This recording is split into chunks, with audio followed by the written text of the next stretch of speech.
tambahan kompartemen baru. Ada tambahan kompartemen baru E di sini. Ini namanya expose. Jadi orang-orang yang sudah bertemu dengan orang-orang yang terinfeksi, tapi dia sendiri belum terinfeksi gitu. Jadi ini mungkin kalau di Indonesia orang-orang yang berada dalam pengawasan. Seperti itu gitu. Jadi ada kompartemen keempat untuk menyempurnakan model ini gitu. Dan banyak sekali sebetulnya kalau ada waktu saya sangat ingin menerangkan tentang paper baru ini. Ini paper yang baru keluar dari MIT. Dia mengukur, dia menyempurnakan SIR model dengan quarantine control. Artinya dia memasukkan efek karantina, mungkin efek PSBB dalam SIR model. Ini model yang sangat-sangat menarik. Dia menggunakan neural network untuk memprediksi efek dari karantina seperti ini. Mungkin kita perlu waktu agak banyak untuk menerangkan ini, jadi kita bisa diskusikan ini pada lain waktu, atau para peserta bisa membaca paper ini sendiri.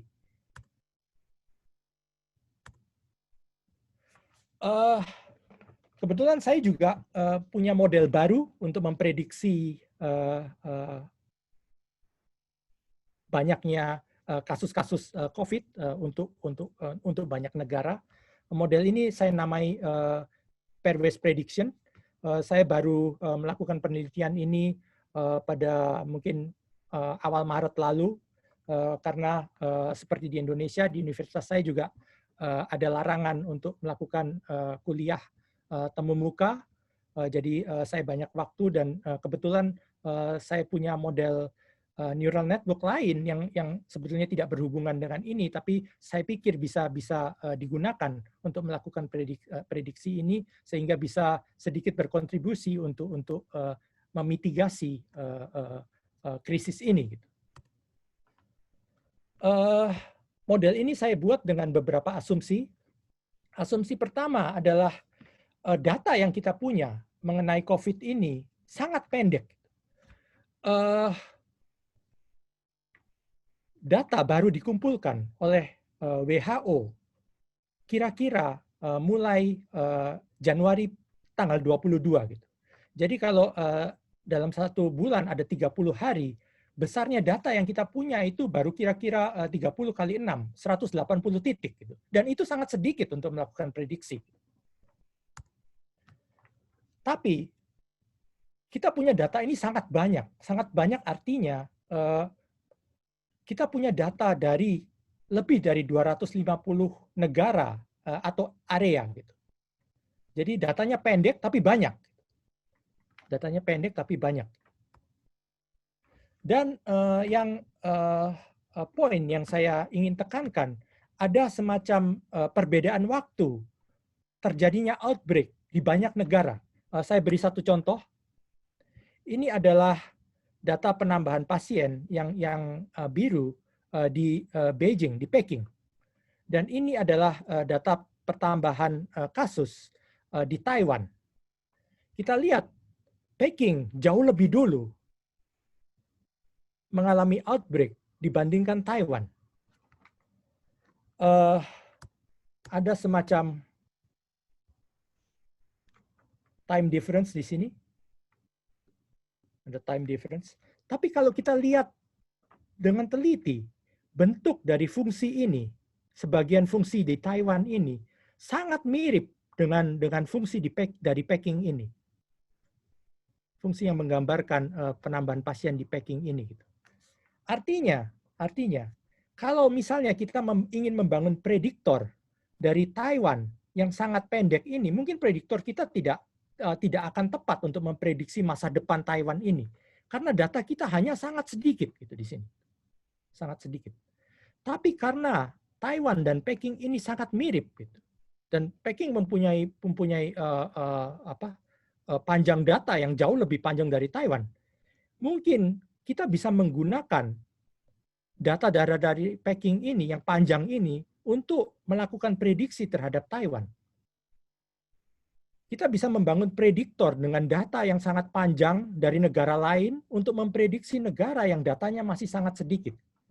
Ini awal mula metode saya. Gitu. Saya ingin menggunakan metode negara yang sudah mempunyai time series yang panjang untuk memprediksi negara yang time seriesnya masih sangat pendek. Oke. Jadi poinnya di sini kalau kita mempunyai satu negara yang kita targetkan untuk diprediksi, kita harus mencari negara lain yang mempunyai bentuk yang sama, yang kira-kira sama dengan negara target itu, tapi dengan time series yang lebih panjang. Tentu saja ini tidak gampang dilakukan gitu. Kita tidak bisa memelototi plot 250 negara untuk menyandingkan negara target yang ingin kita target dengan 250 negara. Harus ada metode yang lebih masuk akal, yang lebih cepat dan otomatis. Gitu. Kebetulan saya dalam beberapa tahun ini mengembangkan satu neural network baru yang saya namai topological encoder. Kalau yang mungkin para peserta yang sudah mempelajari neural network pernah mendengar neural network yang dinamai autoencoders. Autoencoders adalah neural network yang sangat menarik. Tujuan dari autoencoders adalah merekonstruksi input di outputnya. Gitu. Jadi dia merekonstruksi sesuatu yang sama. Kalau dia dimasukkan dinamika ini, gitu, dia harus merekonstruksi dinamika yang sama pada outputnya. Gitu. Lalu apa yang terjadi dalam autoencoder ini? Yang terjadi sangat menarik karena ada hidden layer di sini. Autoencoder ini akan mengekstrak, dia akan mengumpulkan fitur-fitur yang penting dalam dinamika ini supaya dia bisa membangun dinamika itu kembali. Jadi ada satu informasi penting yang tinggal di hidden layer sini. Kalau neural network ini linear, yang terjadi adalah principal component analysis. Jadi yang terekstrak adalah komponen-komponen yang penting gitu, yang prinsipal gitu. Noise akan tersaring. Yang tinggal di sini adalah principal komponen gitu, komponen-komponen yang penting dari input kita. Model saya ini adalah model nonlinear dan juga topological gitu. Layer ini 2 dimensi dan mempunyai karakter topologi. Karakter topologi itu seperti gini. Ini bahasa matematika, tapi kalau diterangkan gampang-gampangan, apa yang terjadi di dalam topological layer ini sangat gampang. Topological layer ini semacam peta. Dia memetakan banyak sekali dynamics seperti ini. Di dalam peta ini, dynamics yang mirip akan dipetakan berdekatan. Dan fungsi-fungsi yang tidak mirip akan dipetakan berjauhan. Jadi dengan melihat peta ini, kita bisa mempelajari mana negara yang mempunyai dynamics yang mirip dan mana negara yang mempunyai dynamics yang tidak mirip. Kalau kita tahu apa yang mirip, kita bisa menggunakan negara yang mirip itu untuk melakukan prediksi terhadap negara yang mirip yang lainnya. Ini sudah terpublikasi, yang satu di 2 paper IEEE. Kalau ada yang tertarik mungkin bisa membaca paper ini. Kalau tidak bisa mengakses, bisa menghubungi saya akan mengirim papernya. Ini contoh dari peta yang bisa saya buat dengan autoencoders ini. Peta ini dibuat dengan data sampai Februari 20. Kita tahu bahwa pada Februari 20 belum banyak negara yang mengalami outbreaks COVID ini. Gitu. Outbreak pasti kebanyakan terjadi di Cina, sedangkan negara-negara lain belum terjadi apa-apa karena itu banyak sekali negara yang berkumpul di sini. Gitu. Kalau belum terjadi apa-apa, dinamika mereka sangat mirip. Tidak terjadi apa-apa, dinamika tidak terjadi apa-apa. Kita bisa melihat Hubei, Wuhan ada di sini. Ini sudah merupakan anomali, dia sudah jauh dari kota-kota lain karena dinamikanya tidak mirip dengan siapa-siapa, terjadi ledakan yang luar biasa di Hubei ini. Gitu. Kita bisa melihat kalau Hubei ini yang merupakan epicenter dari COVID ini sudah merupakan anomali di sini. 1 bulan kemudian petanya sudah sangat berubah. Tadi yang negara-negara yang berkumpul tadi sudah mulai terurai. Setiap negara sudah mulai mempunyai dinamika-dinamika yang unik. Indonesia ada di sini. Kita lihat Hubei masih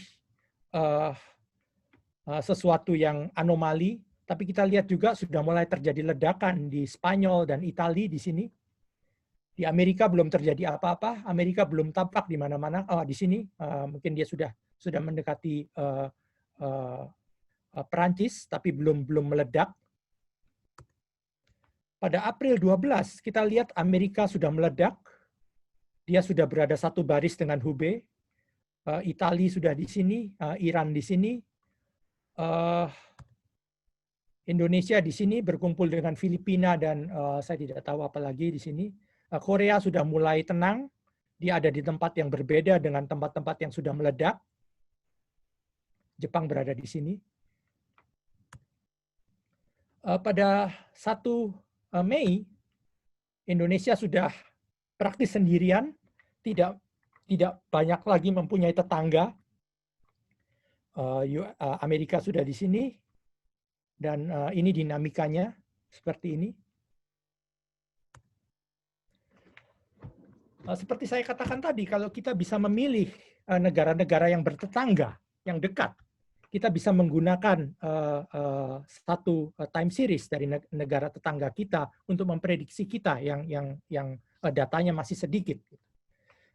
Prediksi saya lakukan dengan LSTM, ini long short term memory, satu neural network, recurrent neural network yang biasanya banyak dipakai untuk memprediksi time series seperti ini gitu.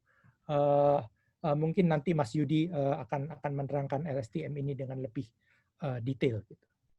Tapi ini model yang konvensional gitu, yang banyak sekali digunakan, model biasa gitu. Prediksi pertama saya adalah Brasil sampai pada tanggal 12 April. Pada waktu itu Brasil belum meledak. Ini petanya Brasil. Kalau kita mencari tetangga Brasil, dia mempunyai banyak tetangga, Nederland dan sebagainya. Tapi saya memilih salah satu tetangganya, Belgia di sini.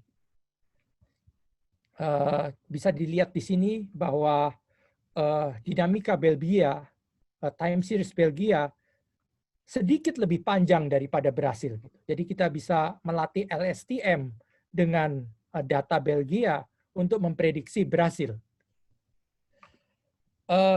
Ini prediction error-nya. Kalau kita memakai Belgia untuk memprediksi Brasil, kita mendapat prediction error 3,6%. Kalau kita menggunakan dengan LSTM juga data Brasil untuk memprediksi masa depan berikut Brasil, kita mempunyai prediction error 7,91. Jadi di sini bisa dilihat bahwa prediksi lebih tepat dilakukan kalau kita menggunakan time series yang lebih panjang meskipun itu punya negara lain gitu. Kedua, New Zealand. Tetangga New Zealand di sini bisa mungkin agak susah dilihat, tetapi tetangga New Zealand adalah provinsi Guangdong di Cina. Kita lihat time series Guangdong jauh lebih panjang dari New Zealand. Kita melatih LSTM untuk dengan data dari Guangdong untuk memprediksi New Zealand. Prediction error-nya sangat kecil. Kalau kita hanya menggunakan data dari New Zealand sendiri, prediction error-nya jauh lebih besar seperti ini. Ini Taiwan yang tadi saya gunakan sebagai contoh. Tentu saja tetangganya adalah Peking, Beijing. Beijing jauh lebih, time series-nya jauh lebih panjang. Prediction error-nya cuma 0,4%. Kalau kita menggunakan Taiwan sendiri, data dari Taiwan sendiri, prediction error-nya sekitar 1,32%. Tentu saja ada limitasi dari metode ini. Limitasi pertama adalah banyak negara yang tidak mempunyai tetangga. Seperti Amerika, Dia sendirian karena kasusnya sangat unik. Ya, dia sendirian di sini. Untuk negara-negara seperti ini, gitu, karena dia tidak mempunyai tetangga, kita tidak bisa menerapkan metode saya ini. Gitu. Ini Italia pada tanggal 12 April. Dia juga anomali, jauh dari mana-mana. Kita tidak bisa menerapkan metode saya ini untuk memprediksi Italia. Dan kalau kita memaksakan memprediksi sesuatu dengan tetangga yang jauh, ini yang terjadi. Gitu. Ini Kuwait, dia praktis tidak mempunyai tetangga, tapi saya memaksakan untuk menyandingkannya dengan Finlandia yang datanya jauh lebih panjang dari dia. Gitu. Yang terjadi seperti ini, prediction error-nya sangat tinggi, 10%, lebih dari 10%, tapi ini pun masih lebih rendah daripada kalau kita menggunakan data dari Kuwait itu sendiri. Gitu. Seperti ini. Mas Yudi, saya sudah kehabisan waktu, saya rasa. Mas Randi, saya sudah kehabisan waktu. Ya baik, Prof. Oke, saya simpulkan sedikit lagi gitu. Boleh. Oke. Karena saya sudah kehabisan waktu, masih banyak sebetulnya yang ingin saya katakan gitu, tapi akan saya simpulkan saja. Ini kita sekarang berada dalam masa krisis. Saya rasa ini juga masa yang baik untuk melakukan inovasi. Jadi kalau ada perkataan working from home, mungkin kita bisa mengubahnya menjadi innovating from home. Kita tahu bahwa di masa-masa krisis banyak sekali inovasi yang terjadi. Komputer terjadi pada waktu krisis Inggris, pada waktu Perang Dunia Kedua gitu. Mereka menggunakan bombe, harus melakukan inovasi untuk menghasilkan komputer elektronik untuk melawan kriptografi Jerman. Begitu pula yang terjadi di Amerika untuk cepat menyelesaikan Perang Dunia Kedua, mereka berinovasi dengan membuat komputer elektronik pertama, ENIAC. Di Jepang juga terjadi semacam itu pada restorasi Meiji, mereka terpaksa membuka negaranya karena waktu itu terjadi krisis karena adanya tekanan dari luar. Jadi saya rasa krisis ini bisa kita kapitulasi menjadi waktu yang baik untuk berinovasi. Dan sebagai peneliti, saya rasa banyak sekali peserta yang berprofesi sebagai peneliti. Dalam waktu-waktu krisis seperti ini, kita harus berani keluar dari comfort zone kita. Kita harus menjadi oportunis dalam arti yang baik. Kita harus sebisa mungkin menggunakan pengetahuan kita untuk membantu memitigasi krisis ini. Gitu. Mengenai apakah pengetahuan yang pengetahuan yang kita propose untuk memitigasi krisis itu berguna atau tidak, itu masalah lain gitu. Akan ada test of time, sejarah akan membuktikan apakah yang kita telurkan itu berguna atau tidak, akan ada academic filter yang akan menentukan apakah itu berharga atau tidak. Tapi kalau kita tidak melakukan apa-apa, tidak akan timbul apa-apa dari kita sendiri gitu. Dan Kufadis Indonesia, di mana posisi Indonesia sekarang, saya tidak ingin beropini, tapi saya ingin menunjukkan kenyataan. Ini peta yang saya buat kemarin, Indonesia ada di sini, kita praktis sendiri, kita punya satu tetangga. Dan saya rasa tetangga itu bisa kita tebak, banyak teman-teman yang bisa nebak tetangga yang dekat dengan kita, Swedia. Swedia melakukan strategi yang sangat berbeda dengan negara-negara Eropa Barat lainnya. Dia tidak melakukan lockdown, dia praktis membebaskan populasinya untuk melakukan apa saja, dan ini yang terjadi. Sekian saya rasa dari saya. Terima kasih. Baik, terima kasih Prof. Pitoyo atas penjelasannya, sangat menarik. Ya, walaupun di beberapa bagian tentunya butuh waktu yang lebih begitu Prof untuk bisa memahami dan juga berdiskusi. Barangkali di sini ada pertanyaan yang sudah masuk, kebetulan dari anonim. Pertanyaannya saya ringkas, apakah di Indonesia ini masih dalam puncak COVID-19 ataukah sudah lewat seperti itu, Prof? Seperti saya katakan tadi, saya bukan seorang epidemiologis. Saya tidak bisa menjawab pertanyaan ini karena saya tidak tahu.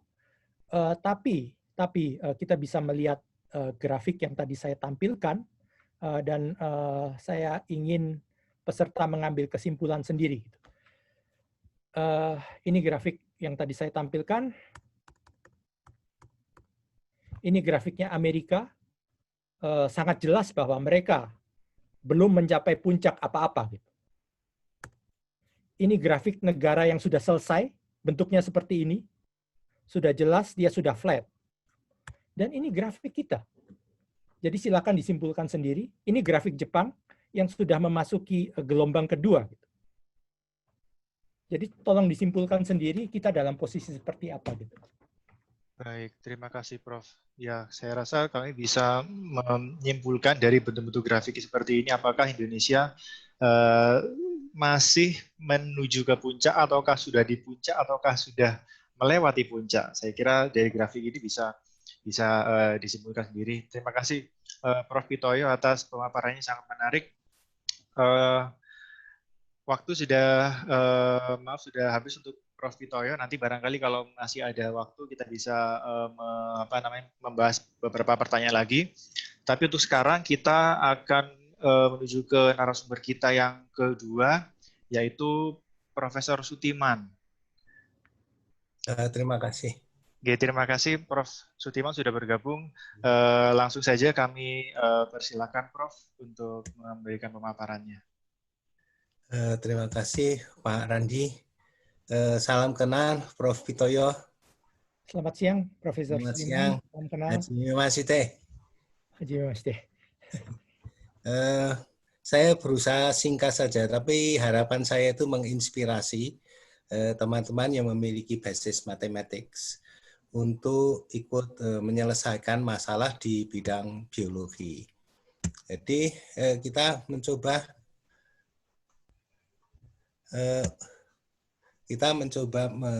mendiskusikan, memahami perilaku virus dalam pandemi COVID-19. Jadi virus ini dalam perspektif biologis, dia adalah sebuah makhluk yang memiliki kecerdasan. Jadi dia cerdas. Cerdas itu artinya dalam konteks survival. Jadi dia bisa survive di mana saja dalam konteks penyebaran pandemi ini melalui suatu proses mutasi. Proses mutasi adalah sebuah proses perubahan genetik yang terjadi sangat cepat karena dia adalah satu jenis virus dengan basis molekul ribonucleic acid atau RNA. Nah, disinilah yang kemudian membuat kita itu menjadi kerepotan di dalam membuat vaksin ataupun obat. Karena virus-virus tadi itu akan berubah di mana dia berada. Nah, kalau dari sejarah pandemi, itu kita bisa melihat bahwa sejak abad yang terekam itu sejak abad 600 sampai 700 Masehi, ada Spanish flu, itu kira-kira tahun 1900-an, ada HIV/AIDS, dan yang COVID-19 bersama MERS, Ebola itu terjadi antara 2000 diperkirakan 2025. Nah, ini adalah jenis virus baru yang di situ memang dari sisi jumlah korbannya tentu jauh lebih kecil dibanding HIV/AIDS atau Spanish flu atau mungkin jenis-jenis kayak penyakit kusta.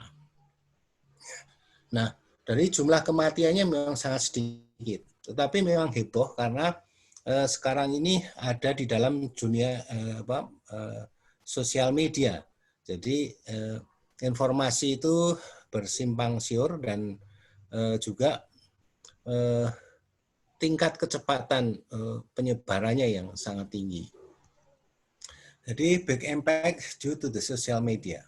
Jadi pada dasarnya kalau dari jumlah kematian tentu saja sangat sedikit, tetapi karena berada di dalam sebuah zaman yang berbeda, maka dia menjadi sesuatu yang sangat gaungnya sangat besar.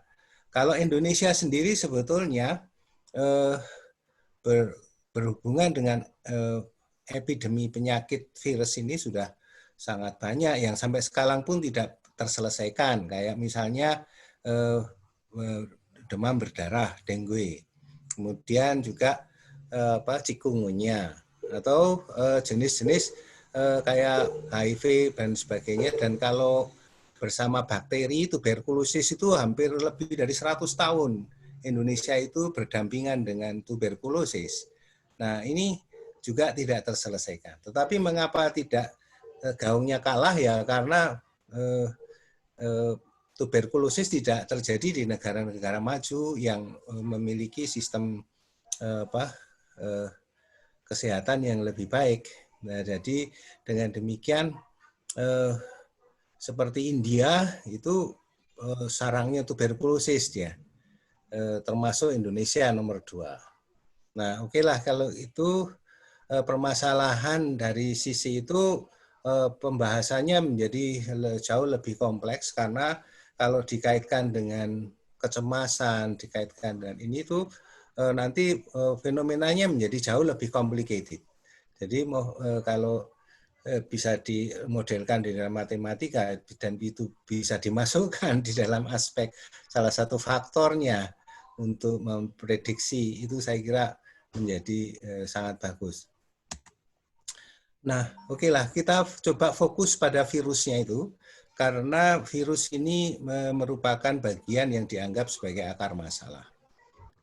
Nah, di sini pun kita sebetulnya menghadapi sebuah problematika karena virus ini sesungguhnya belum sepenuhnya disepakati oleh para peneliti di bidang virologi bahwa dia memang apakah corona ini betul-betul virus atau dia sebetulnya merupakan bagian dan lain dari situasi yang berhubungan dengan katakanlah sistem komunikasi di dalam sel atau antar sel.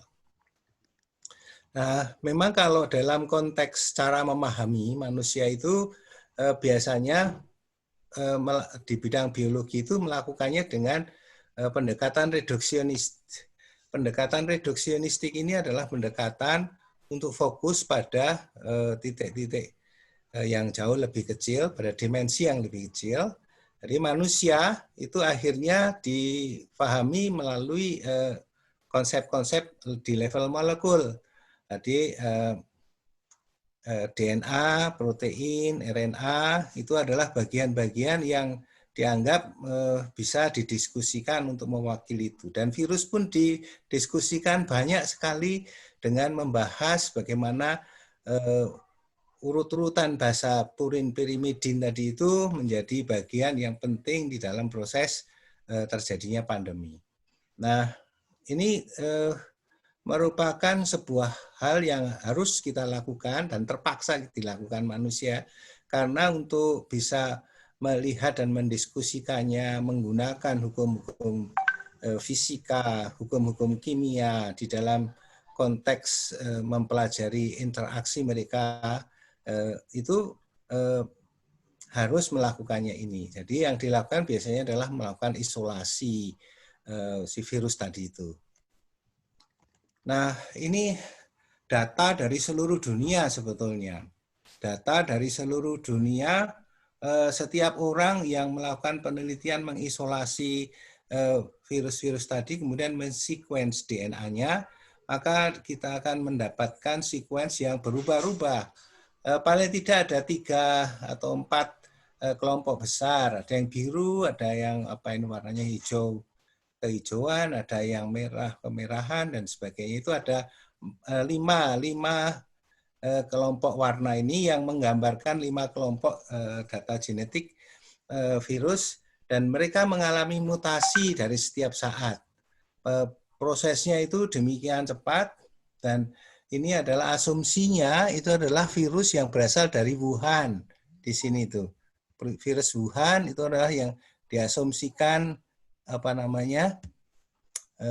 sebagai asal usulnya.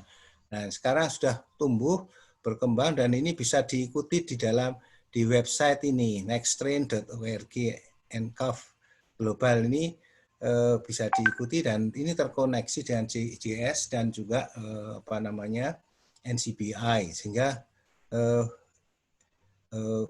data ini sebetulnya cukup bisa lebih mudah difahami karena dia pakai bahasa Python ini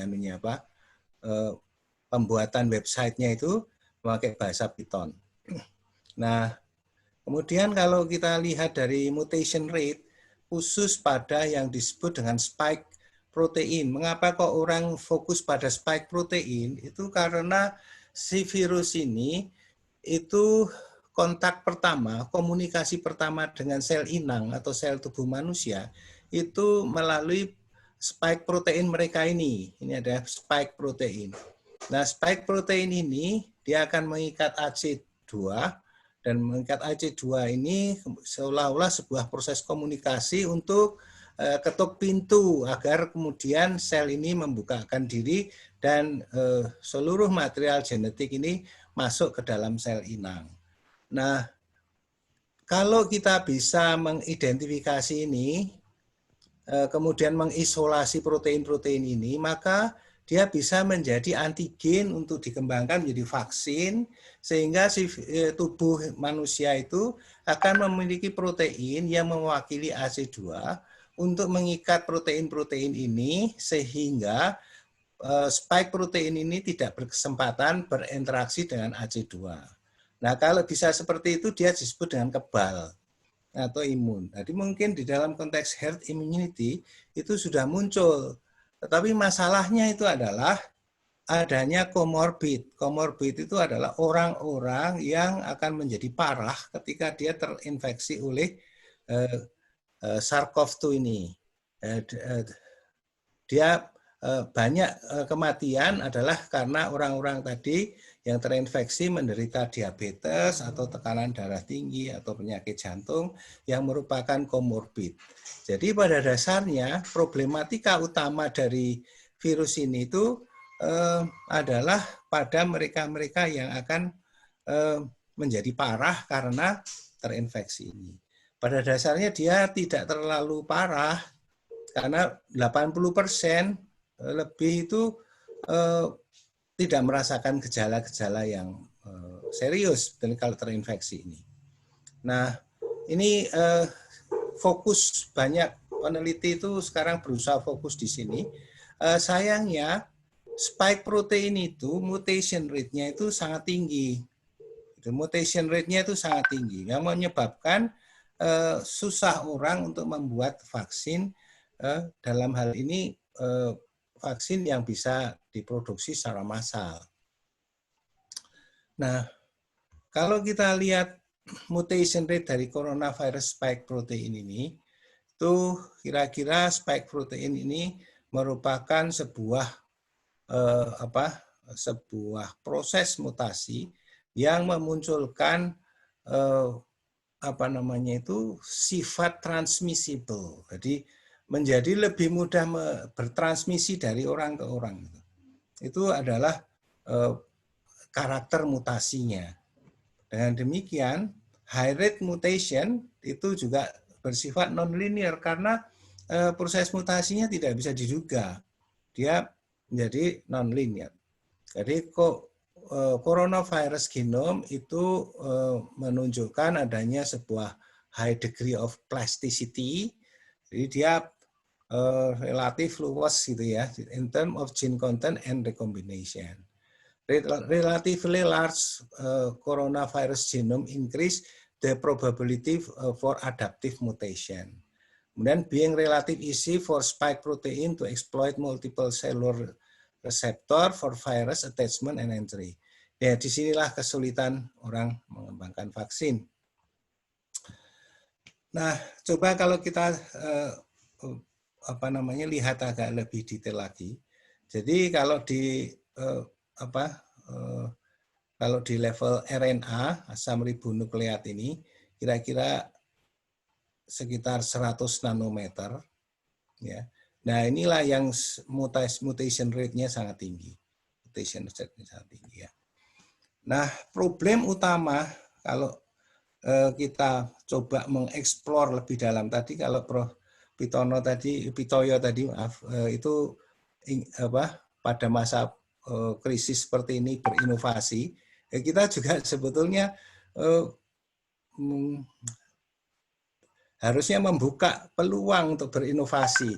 Karena biologis, termasuk ilmu kedokteran, kemudian bidang-bidang life science lainnya, itu rata-rata mereka berhenti di molekul. Jadi mereka itu berhenti di molekul RNA ini. Mutasinya kayak apa, sehingga tadi hanya bisa tergambarkan secara deskriptif. Padahal sebetulnya DNA dan sebagainya itu kan sebenarnya atom.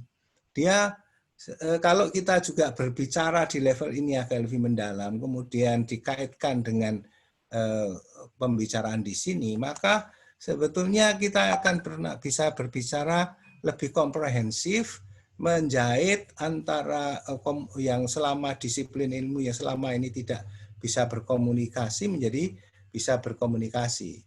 Memang banyak fisikis yang kemudian mencoba membahasnya, tapi sangat jarang dari biologis dan life sciences yang belajar di sini.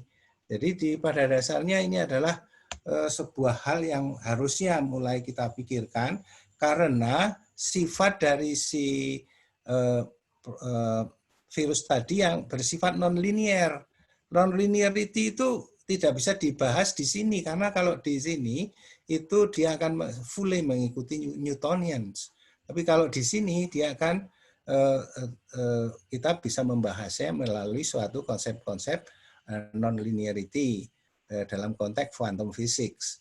Nah, inilah yang sebetulnya di Indonesia dan kebanyakan di dunia itu pembelajar di bidang medical science, mungkin di biologi, itu mereka tidak memiliki kurikulum yang cukup untuk bisa belajar tentang fenomena di level atom ini. Nah, kalau kita agak lebih dalam lagi mencoba melihat ya, jadi si RNA tadi itu pada dasarnya bisa dianggap sebagai nanoscience, karena dia sebetulnya ukurannya itu ya puluhan nanometer. Nah, disinilah sebetulnya pintu-pintu atau titik-titik celah untuk bisa membahas itu. Nah, barangkali matematik itu bisa mulai menjahit ini, membantu untuk menjahit ini. Dari perspektif nanoscience dalam biology, cell and molecular biology itu terjadi di dalam sel. Jadi di dalam sel itu kedua hukum, baik itu Newton maupun quantum fisik, itu dua-duanya bekerja di dalam sel. Jadi jarang sekali orang menganggap bahwa virus, protein, organela subseluler, protein, DNA di dalam sel itu adalah unit-unit cerdas. Unit-unit cerdas itu hanya bisa dipelajari di sini. Dan tadi saya melihat di awal itu ada robot cerdas itu. Nah, barangkali itu bagian-bagian yang mungkin harus terintegrasikan dalam satu pemikiran agar virus tadi itu, pandemi seperti ini itu tidak bisa lagi hanya berbicara tentang vaksin. Hanya mencari-cari vaksin atau obat yang pada dasarnya sifatnya itu masih berat ke wilayah Newtonian ini. Nah, SARS-CoV-2 ini saya ingin membuka peluang adanya sebuah penelitian yang kemungkinan yang sekarang ini memang disuarakan oleh banyak peneliti, tetapi minority, masih minoritas, yaitu bahwa SARS-CoV-2 ketika masuk sel inang itu kira-kira seperti ini. Ini virusnya itu kayak gini gambarannya. Ini gambaran real di bawah mikroskop elektron. Terus kalau digambarkan itu dia masuk, kemudian dia bertambah banyak, bereproduksi, kemudian keluar. Nah, bentuknya itu, kalau kita lihat bentuknya itu sangat mirip dengan apa yang disebut dengan eksosom. Dari eksosom, jadi kalau nanti berkesempatan mencoba di googling gitu, eksosom itu apa? Eksosom itu sebetulnya merupakan hal sekarang ini dianggap merupakan bagian dari komunikasi antar sel. Dan bahkan sekarang cancer development, perkembangan penyakit cancer itu juga terkait dengan eksosom. Eksosom itu sebenarnya organela di dalam sel yang dia dikeluarkan oleh sel, dan ketika dikeluarkan sel dia akan masuk ke dalam sel yang lain, dan itu merupakan dari bagian dari komunikasi antar sel. Kalau sarkof itu seperti ini, eksosom itu seperti ini. Nah, kalau dilihat, eksosom itu selalu mengandung RNA. Jadi kita ingin tahu apakah si protein RNA virus tadi itu sebetulnya juga merupakan bagian dari memakai sistem eksosom ini untuk masuk untuk melakukan invasi ke sel-sel yang lain. Karena yang kita ketahui bahwa jadi ini kira-kira seperti ini gambarannya. Dia akan mengeluarkan seperti ini, dan ini terjadi di dalam sel sebagai suatu bentuk komunikasi antar sel. Nah, yang paling menarik di sini antara lain adalah bahwa eksosom itu juga dikeluarkan di saliva, di kelenjar ludah, di air ludah itu. Ini. Jadi kalau kita pakai atomic force microscopy akan kelihatan gambarnya seperti ini. Dan ini mengandung RNA dan mengandung protein-protein yang di situ merupakan bagian yang merupakan sistem komunikasi antar sel. Apakah si virus tadi itu mengikuti cara kerja seperti ini? Inilah yang sebetulnya perlu kita pikirkan lebih lanjut, dan di Universitas Brawijaya sebetulnya facility untuk melakukan eksplorasi ini juga sudah ada. Cuman kita yang ingin kita ketahui itu adalah langkah pertama itu apakah eksosom di dalam sel itu memiliki perilaku yang sama dengan eksosom yang mengandung RNA virus ketika dia sudah masuk di dalam sel gitu. Dan ini bisa di capture dengan kamera gitu ya, karena jelas terlalu kecil untuk bisa diamati dengan mata, sehingga data digital kamera tadi itu mungkin bisa diproses. Itu memakai, saya pikir apakah bisa pakai artificial neural network, Prof. Vitoyo, saya nggak tahu ini apakah itu bisa di capture, kemudian dilihat apakah memang perilakunya berbeda. Kalau perilakunya berbeda ya memang eksosom itu beda dengan virus. Tetapi kalau kemudian virus tadi masuk ke dalam sel dan perilakunya seperti eksosom dan tidak bisa dibedakan, ini menunjukkan bahwa mereka menggunakan media itu untuk terjadinya bagaimana proses penyakit dan penularan itu terjadi gitu. Nah, ini beberapa data dengan atomic force microscopy yang bisa menunjukkan bahwa ukurannya itu sekitar 10 sampai 20 nanometer. Nah, ini ya persis seperti butiran virus ketika dia ada di luaran. Nah, ini beberapa data yang menunjukkan eksosom sebetulnya. Jadi kita belum bisa melakukan itu. Nah, jadi ada nanostructure of individual salivary exosome observed under tapping mode of AFN and FASMs, scanning electron microscope. Jadi di sini sebetulnya menarik sekali karena ini juga bisa bersin itu menjadi airborne dan sebagainya. Bagaimana si virus tadi bisa tahan berlama-lama di udara. Nah, ini merupakan karakter dari sebuah fasilitas komunikasi. Jadi dia pasti memiliki sebuah supporting system untuk bisa tahan lama di udara. Nah, kalau ini memang betul seperti itu, maka kita akan terbuka berbagai macam wacana dan peluang yang bisa saja menghasilkan pemikiran-pemikiran baru, dan orang tidak terpusat untuk menyelesaikan masalah pandemi ini dengan vaksin. Jadi The interpretation of live cell captured over extended period is useful for identifying sequential cell behavior and local change. The possibility to use deep learning technique in studying the behavioral difference between exosome and the virus within the cells. Nah, ini data-data sementara seperti ini, tetapi tentu saja ini memerlukan sebuah observasi lebih lanjut, dan menurut saya supaya nanti diskusi di antara teman-teman matematik, Prof. Vitoyo lebih banyak lagi, saya cukupkan sekian. Moga-moga ini bisa memberikan gambaran bagaimana mengatasi pandemi ke depan dengan updating biological concept. Jadi perlu kajian untuk memperjelas perilaku virus dalam sel untuk dua hal.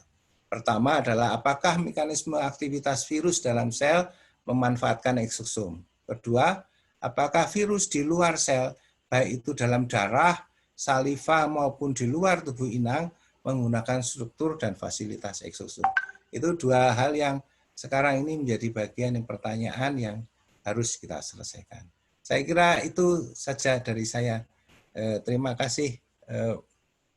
Moga-moga bermanfaat. Terima kasih banyak atas pemaparannya, Prof. Sudiman. Di portal pertanyaan, kalau saya lihat masih belum ada pertanyaan yang masuk tentang presentasi dari Prof. Sudiman. Atau barangkali dari saya, Prof. Ya, sebelumnya saya mohon maaf, ini saya kan awam tentang hal di bidang ilmu biologi seperti itu. Kalau pengembangan vaksin sampai saat ini itu apakah kalau saya baca di media massa itu ada yang menyampaikan bahwa vaksin sudah dalam tahap pengujian coba seperti itu. Nah, itu apakah memang vaksin itu akan bisa nanti dikonsumsi oleh masyarakat seperti itu untuk bisa menangani pandemi virus ini, Prof? Saya termasuk orang yang kurang yakin nih terhadap adanya adanya vaksin yang bisa mengatasi ini.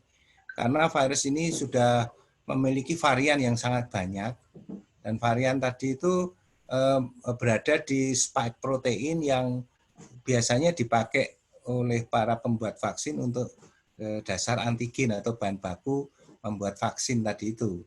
Nah, dengan demikian ya kira-kira ya agak lama. Jadi saya paham kalau kemudian di Jepang juga kemarin diumumkan untuk new lifestyle.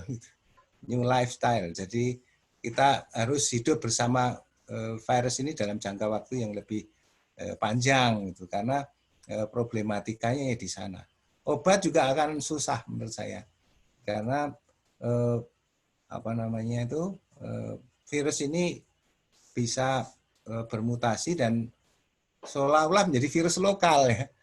Jadi bahaya untuk terjadinya semacam second wave itu besar sekali.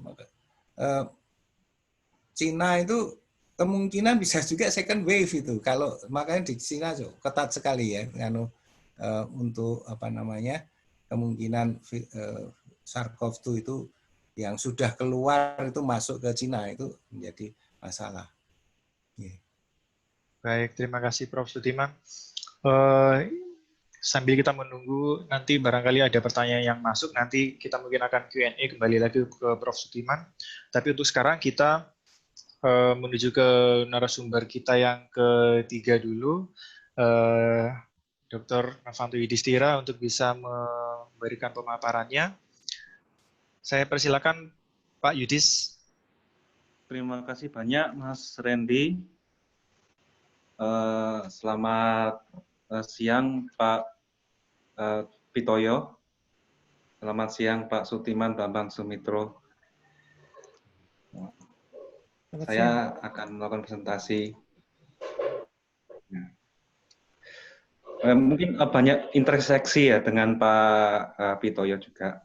Jadi saya juga mengadakan penelitiannya itu juga di bidang deep learning, utamanya adalah neural network, division, biomedical imaging. Sekarang juga mulai ikut untuk terlibat dalam memahami COVID-19 ini melalui machine learning. Sebelumnya saya juga sejak dulu juga sudah mendengar banyak tentang Pak Pitoyo mulai S1 dulu. Jadi dulu saya di ITS juga sering mendengar tentang Dr. Pitoyo dan artificial intelligence-nya. Baik, terima kasih. Ya mungkin saya tidak terlalu lama. Jadi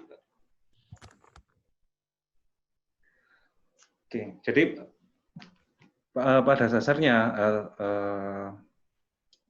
saya akan menjelaskan bahwa pendekatan yang saya lakukan itu lebih ke pemanfaatan big data, ya. Jadi dengan jalur data, dengan menggunakan data yang sebanyak mungkin, kalau perlu dengan variabel atau faktor yang sebanyak mungkin.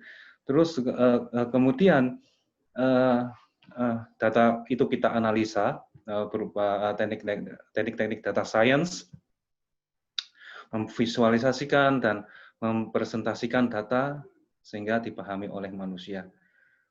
Terus kemudian dari olahan data science itu kemudian kita memintarkan komputer algoritma dengan menggunakan artificial intelligence, ya.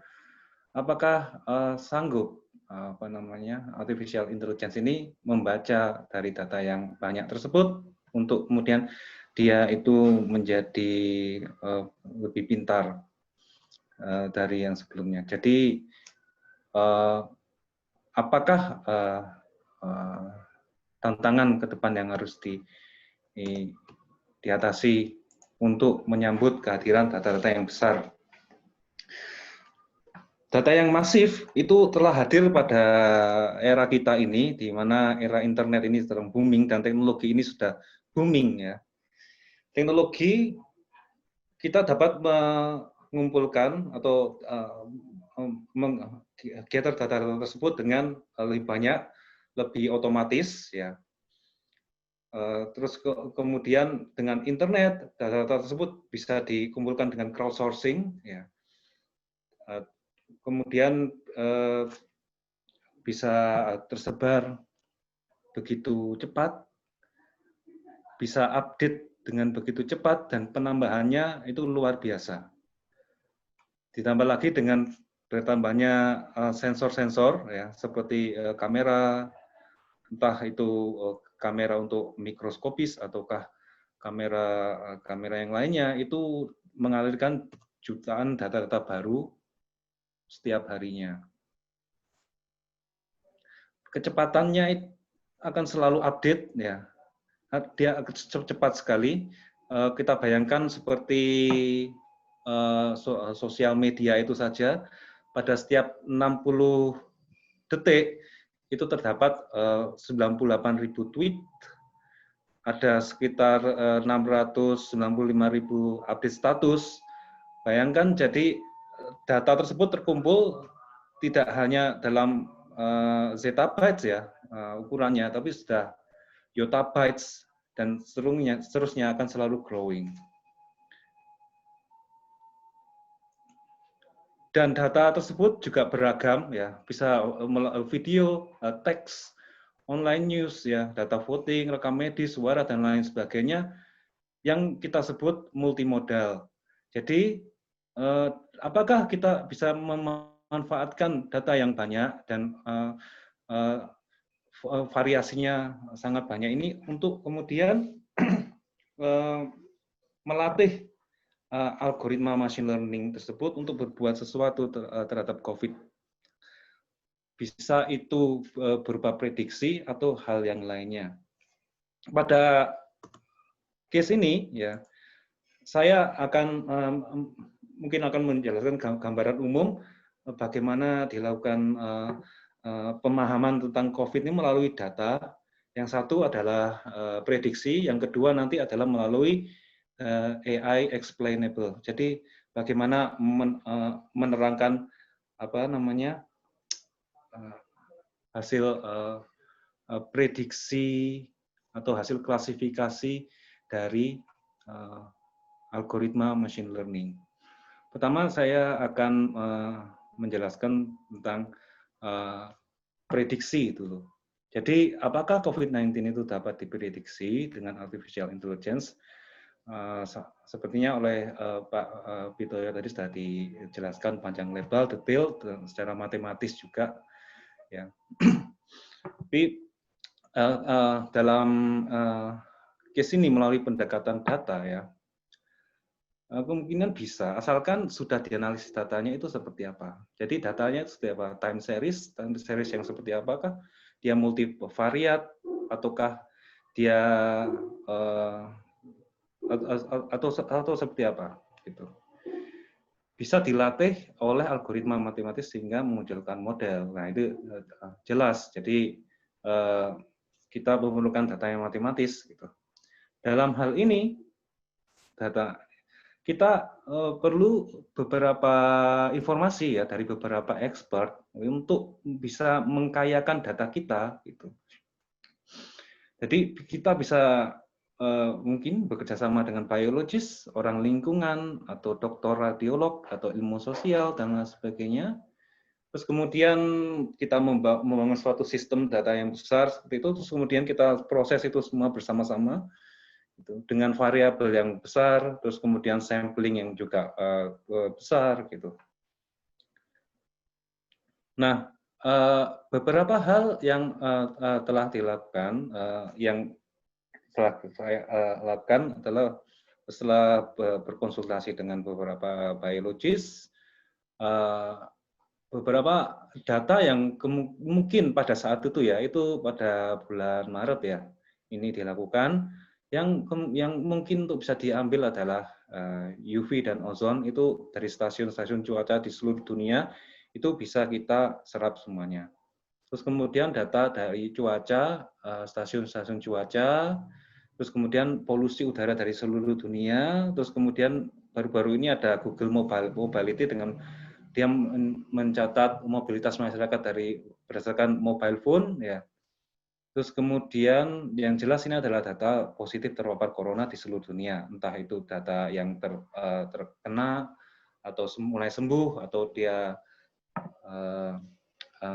meninggal dan sebagainya, itu tersedia secara time series. Pada awalnya kita melakukan data analisis, jadi data science ya dari hubungan antara UV dan ozon ini dengan data yang terpapar corona di seluruh dunia, dan memang terdapat kolerasi pada saat itu, dan memang arahnya lebih menuju kepada virus yang airborne. Pada saat itu tim kita yang bersama para biologis dan juga bekerjasama dengan BMKG juga itu belum berbicara, sudah berbicara tentang airborne, padahal di dunia pada saat itu belum berbicara tentang airborne, tapi kita sudah melakukannya, dan memang ada keterkaitannya antara ultraviolet dengan data yang positif terpapar. Tapi kita belum memprosesnya secara machine learning. Yang kita proses itu masih data positif terpapar corona di seluruh dunia.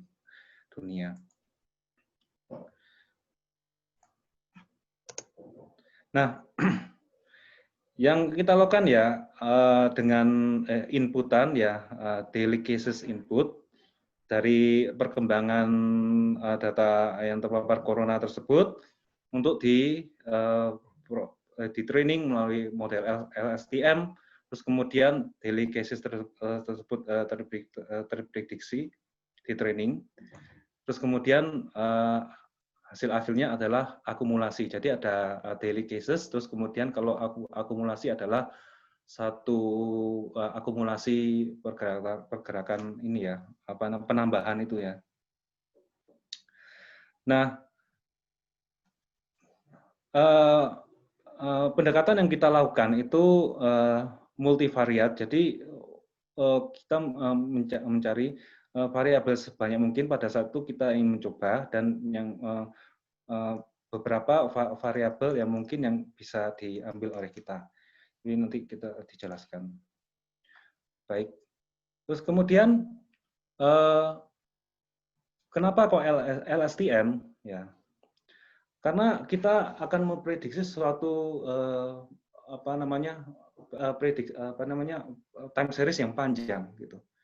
Dan kalau dalam neural network, kalau kita memprediksi mentraining untuk rantai yang panjang ini, kecenderungannya itu bisa terjadi suatu fenomena dinamakan vanishing gradients. Entah itu panjang ataukah itu deep ya, ke dalam, dan itu kecenderungannya terjadi vanishing gradient seperti yang dialami oleh recurrent neural network itu.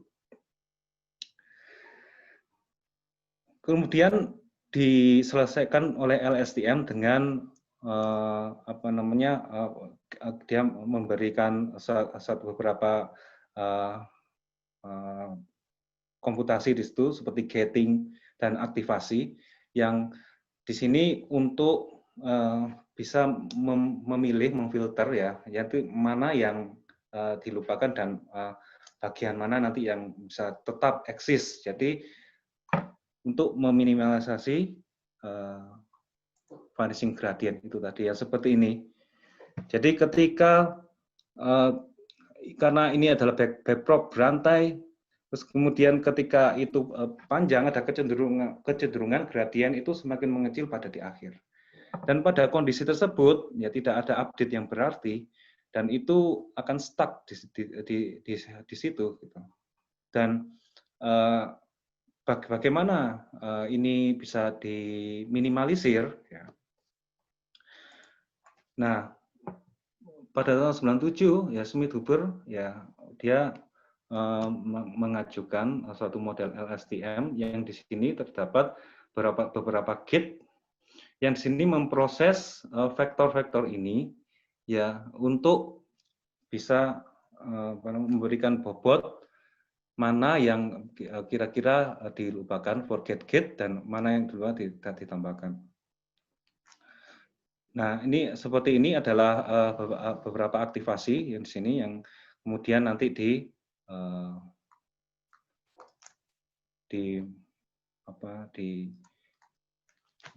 dimultiplikasi, terus kemudian bagaimana bobot dari bagaimana forget.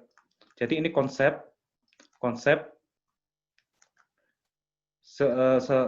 sebagaimana nanti informasi tersebut dijaga atau sebagaimana informasi tersebut dibuang. Seperti. Nah, ini ada penambahan informasi, dan sebagaimana informasi itu ditambahkan di sini. Dan ini terus dilakukan secara berjenjang.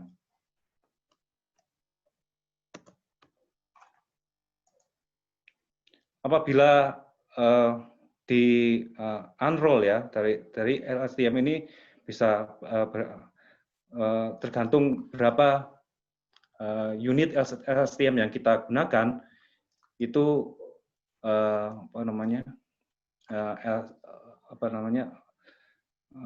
sepanjang itu pula nanti dikomputasi. Jadi kalau tergantung dari input time series-nya itu tadi, itu sebagaimana nanti diprediksi time series berikutnya.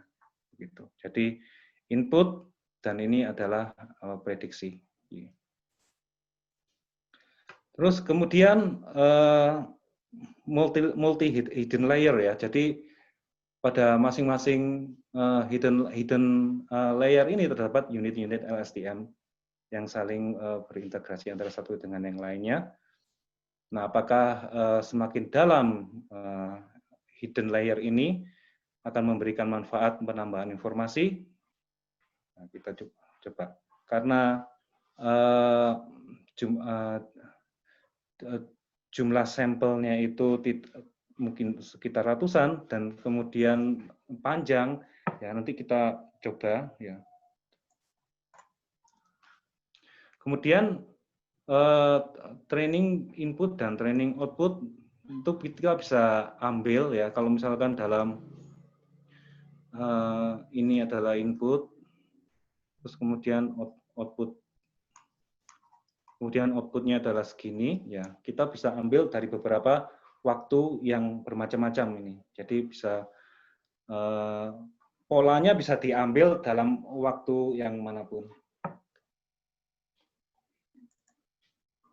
Kemudian ini adalah multivariat, jadi beberapa parameter yang akan kita masukkan ke dalam LSTM itu pertama adalah config mode case, jadi dalam unitnya jumlah dari manusianya, dead case yang meninggal, recover dan berapa yang tersembuhkan. Terus kemudian informasi latitude dan longitude itu adalah posisi geografis suatu negara. Tentunya kalau parameter ini semakin banyak, itu akan semakin baik. Dan rencananya memang kita akan menambahkan parameter ultraviolet dan kemudian parameter lainnya ya. Jadi yang mungkin yang bisa kita explore apa gitu. Misalkan tadi itu mobilitas manusia dan seterusnya. Terus kemudian training data yang kita masukkan adalah data-data dari seluruh negara gitu. Dan validation yang kita gunakan adalah Indonesia, Swedia, Saudi Arabia, dan Argentina. Jadi ini untuk juga melihat apakah sampling yang dilakukan di Indonesia itu sudah pada track yang benar atau tidak.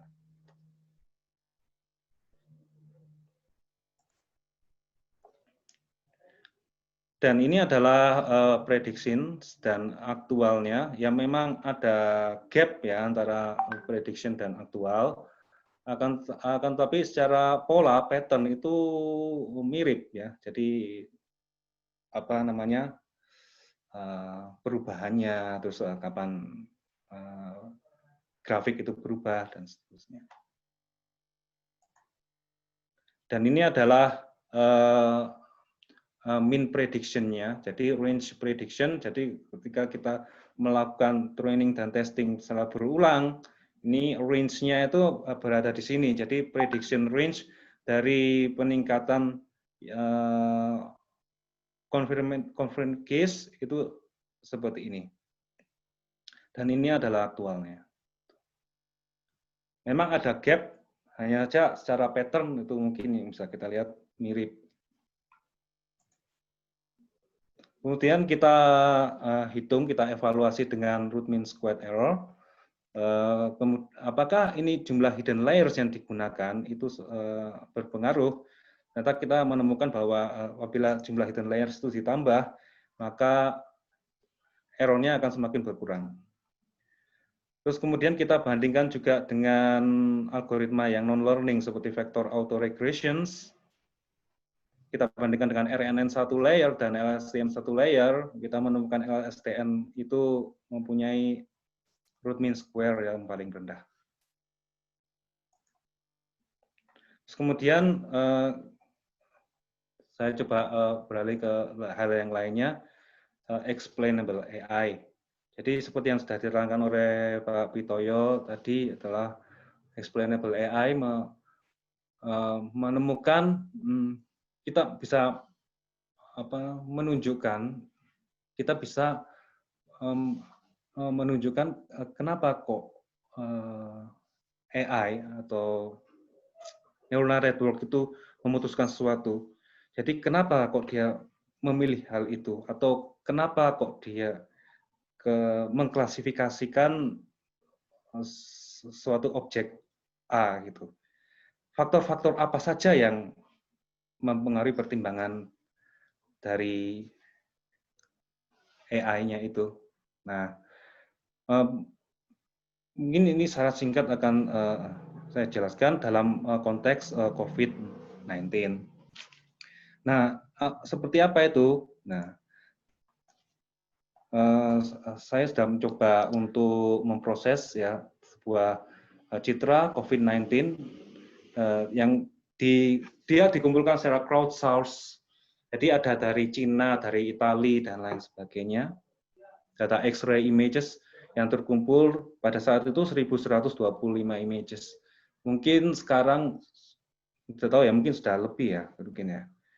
Yang itu kita bisa melihat perbedaan antara ketiga ini. Secara kasat mata memang susah gitu. Tapi ini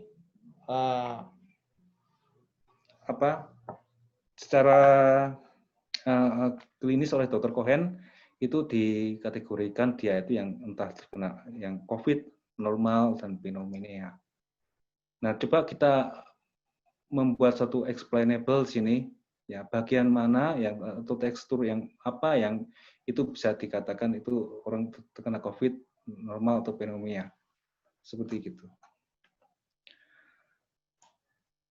Nah, kita menggunakan pendekatan class activation map. Pada intinya adalah class activation map itu berdasarkan aktivasi, fungsi aktivasi dari ini ya, dari layer-layer dari CNN, Convolutional Network. Jadi pada satu network yang sudah di-training, diklasifikasi, dicek di pertengahan itu, di setiap aktivasinya itu,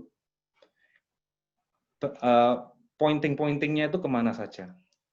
Jadi itu bisa karena output dari masing-masing aktivasi kan hasil dari konvolusi yang berjenjang itu. Jadi biasanya bobot-bobot yang tinggi itu ditunjukkan seperti warna merah ini. Ada lagi yang bernama GradCam, yaitu kita bisa melihat CNN itu lebih melihat ke arah mana gitu. Misalkan dalam case ini diklasifikasikan bahwa CNN dari image ya, bahwa ini adalah misalkan gambar anjing ataukah gambar kucing dan sebagainya. Terus kemudian di backdrop ya, untuk melihat bahwa apakah benar CNN itu dia itu lebih berfokus pada kucing atau lebih berfokus pada anjing dan lain sebagainya. Hal ini dilakukan dengan backdrop, kemudian pada respektif label ya, pada label ini yang label layer terakhir, pada indeks label terakhir, misalkan indeks kelas yang apa, kucing atau ke anjing dan sebagainya, terus kemudian di backdrop. Nah, kemudian gradiennya itu kemudian dikalikan dengan aktivasinya, gitu. Jadi itu seperti mengcapture gitu. Jadi nanti bisa dilihat bahwa nilai yang tinggi itu di mana, di titik yang mana. Tentunya dibungkus dengan satu aktivasi relu. Relu ini nanti menghilangkan nilai-nilai yang negatif, gitu. Jadi nanti visualisasinya lebih bagus. Nah, kita sudah melakukan hal ini. Jadi saya mencoba men-training ResNet 18 ya. Yang mana ResNet ini tadinya juga dibuat untuk mereduksi vanishing gradients yang terjadi pada network sebelumnya, VGGNet. Yang mana network tersebut sangat dalam, itu kira-kira ada mungkin kalau tidak salah 12 layer gitu. Nah, terjadi vanishing gradient di layer yang terakhir gitu. Jadi ResidualNet memperkenalkan suatu konsep metode skip connections yang itu bisa menjaga gradien tersebut tetap ada nilainya gitu. Jadi seperti itu. Dengan tidak memerlukan parameter sebanyak network sebelumnya, tapi mencapai akurasi yang sedikit lebih baik. Nah, seperti ini. Saya mencoba untuk dalam convolution 5 ini coba ditambah suatu attention module. Jadi saya tambahkan attention module. Attention module ini pada hakikatnya adalah memasking output dari features atau aktivasi itu ke spot yang benar-benar atensi dan mengarah ke situ gitu. Jadi korelasinya mengarah ke situ.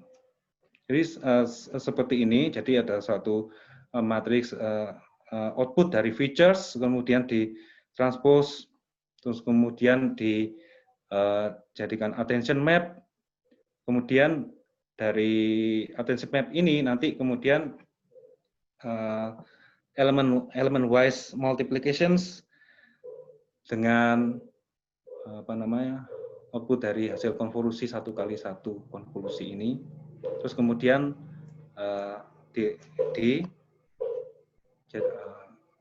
dijadikanlah features self attention features gitu.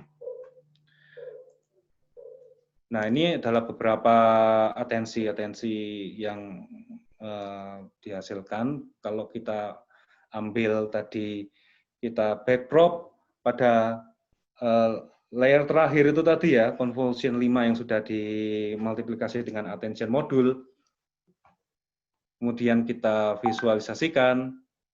Ini adalah beberapa spot-spot yang dikatakan bahwa ini faktor-faktor yang dimana AI ini mengatakan bahwa ini adalah image baru yang terkena COVID gitu. Ini belum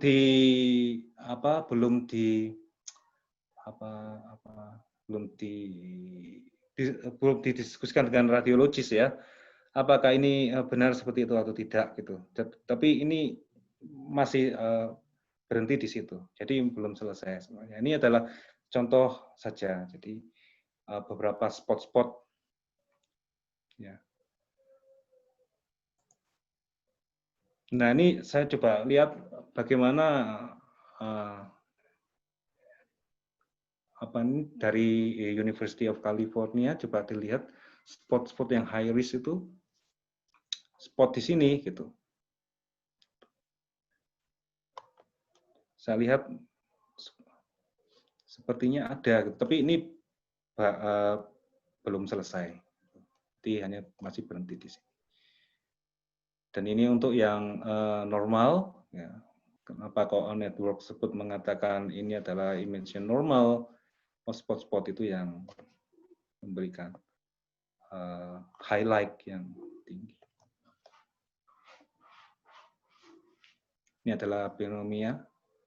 Ya, tentunya harus divalidasi secara klinis ya. Baik, jadi untuk penutup ya. Jadi machine learning memang berpotensi untuk berkontribusi terhadap pemahaman akan COVID-19 ini, dan area seperti prediksi dengan memanfaatkan big data atau explainable AI merupakan topik yang bisa dieksplorasi untuk memberi nilai tambah terhadap pemahaman akan pandemi COVID-19. Mungkin begitu. Terima kasih banyak. Saya selesaikan. Terima kasih, Mas Randy, silakan. Oke, terima kasih Pak Yudis atas pemaparannya. Bapak Ibu, teman-teman, para partisipan, kami persilakan jika ada pertanyaan bisa dituliskan di Slido. Linknya sudah saya berikan tadi di chat, atau boleh juga pertanyaan bisa juga diajukan di kolom chat juga bisa.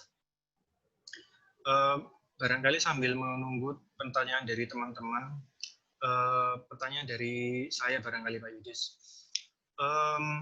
Tadi kan ada analisis menggunakan foto toraks, foto ronsen dada itu ya.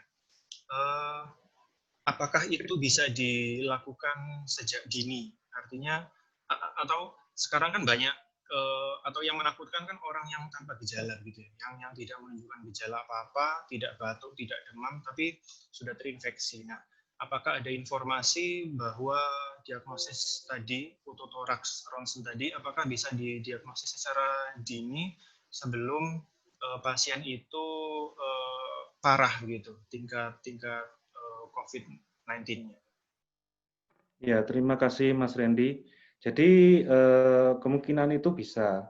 Jadi untuk juga sebagai komplementari dari PCR itu ya.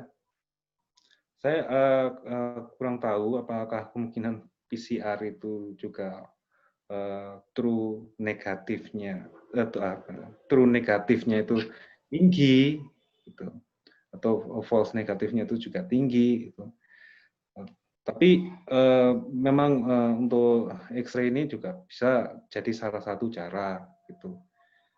Ada yang menggunakan tadi seperti di Cina dan lain sebagainya. Bahkan di Indonesia pun ya untuk yang melakukan pendekatan yang mirip seperti ini juga ada yang melakukan klasifikasi dari X-ray seperti itu. Tapi untuk sampai ke level explainable saya rasa belum. Seperti tadi. Jadi kemungkinan bisa, cuma tingkat validitasnya itu yang saya belum tahu. Ya mungkin harus dikonsultasikan lagi ya. Jadi ini kan dari sisi komputasi. Mungkin begitu Mas Randy. Ya baik, terima kasih Pak Yudis. Silakan Bapak Ibu para partisipan jika ingin atau barangkali ingin menanyakan secara langsung bisa juga meng-unmute untuk bisa menanyakan pertanyaannya kepada ketiga narasumber kita.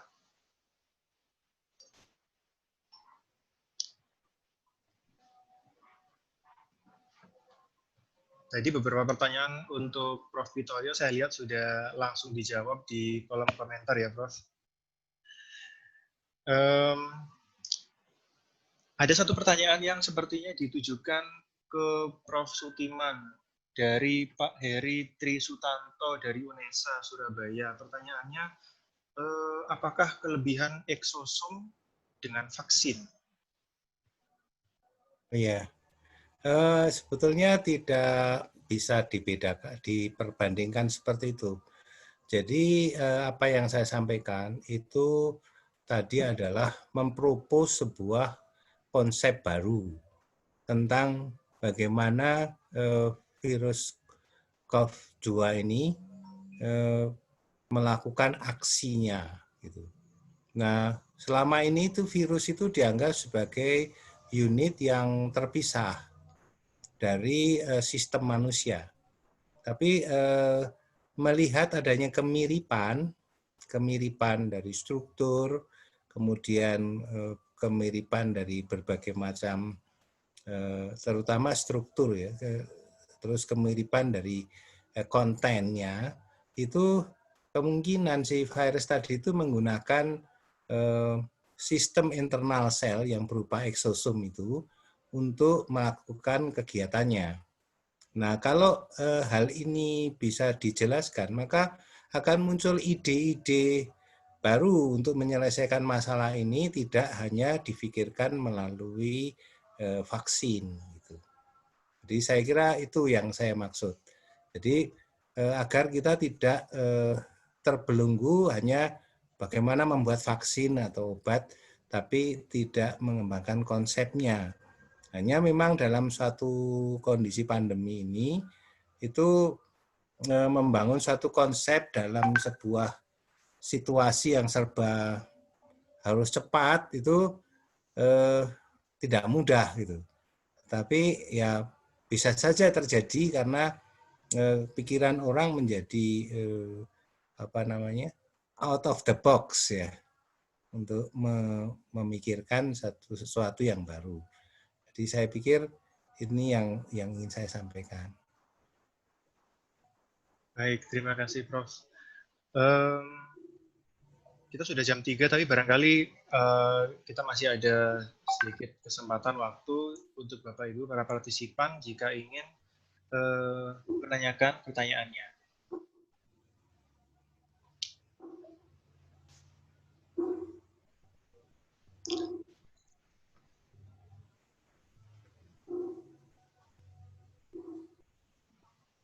Ya. Ya. Ya, kalau dari saya tuh di Universitas Brawijaya ini kita punya fasilitas untuk melakukan itu. Jadi kita punya confocal laser scanning microscope untuk live imaging dengan sehingga kita bisa melihat mengikuti pola gerakan eksosom itu. Selain itu kita juga punya SEM, scanning electron microscope. Kita itu dia pada low vacuum sehingga kita bisa juga mengamati objek-objek dalam keadaan hidup.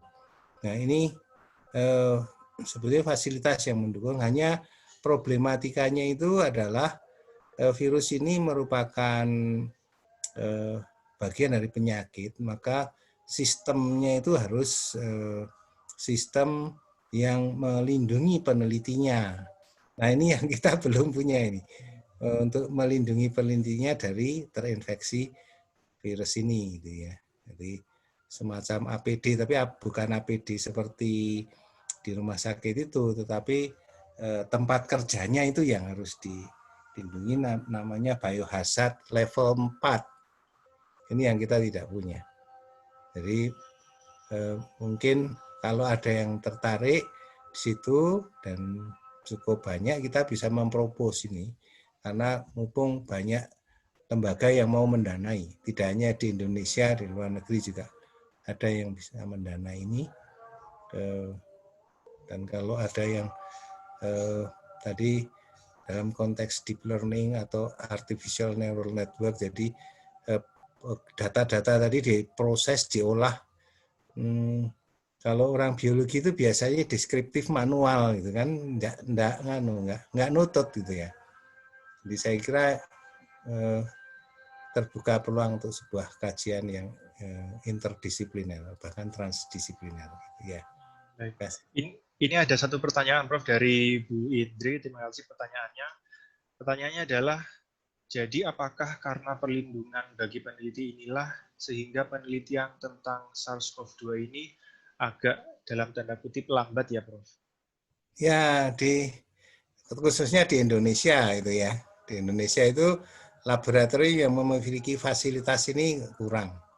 Bahkan kita itu kan sebetulnya juga harus setelah meneliti itu berikutnya sampai kepada penggunanya di masyarakat itu banyak tahapan, termasuk tahapan bagaimana itu diuji di binatang, kemudian pada kultur sel, pada binatang, dan binatangnya pun harus patogen free. Patogen free itu artinya dia memang sejak lahir dia belum pernah terinfeksi penyakit. Nah ini juga fasilitas itu tidak ada. Jadi memang agak repot di sini. Mungkin di Indonesia nggak banyak itu, dan mungkin nggak ada ya barangkali yang sampai ke sana. Baik, Prof. Terima kasih atas pemaparannya dan juga jawaban atas pertanyaan-pertanyaannya. Kalau saya lihat sudah tidak ada pertanyaan dari para partisipan. Oh, ada lagi lanjutan dari Bu Indri ini. Lalu jika dikaitkan dengan data Indonesia yang masih entah kapan puncaknya dan situasi penelitian yang lama, tips menghadapi pandemi untuk kami, Prof. Ya. Sebetulnya kalau menurut saya, kita itu jangan mengandalkan segala sesuatu dari luar Indonesia. Kita harus bisa menyelesaikan permasalahan kita sendiri. Makanya saya tuh mencoba mempromosikan bagaimana nenek moyang kita dulu itu juga tentu pernah juga berhadapan dengan pandemi. Jelas itu. Tetapi pertama tidak tercatat dengan baik. Yang kedua, berbagai macam ramuan tradisional kayak jamu dan sebagainya itu sebetulnya bisa mengatasi itu, karena SARS-CoV-2 ini salah satunya itu bekerja pada suatu tema fisiologis namanya inflamasi. Jadi SARS-CoV-2 ini ditandai dengan badai inflamasi. Makanya pada penderita atau orang komorbid yang di situ kecenderungan darahnya itu kental karena diabetes, karena proses menua itu ya, itu rentan terhadap infeksi ini. Nah, berbagai macam ramuan kita itu sebetulnya menjaga kualitas sistem peredaran darah kita itu dalam posisi baik. Jadi karena kalau kita sudah berbicara masalah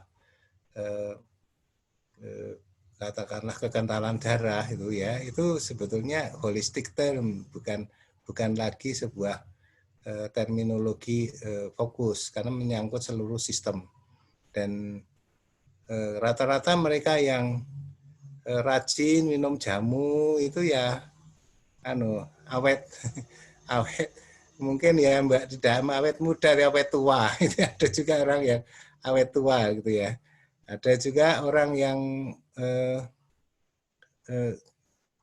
saya pernah melihat di salah satu pabrik jamu ya, satu pabrik jamu yang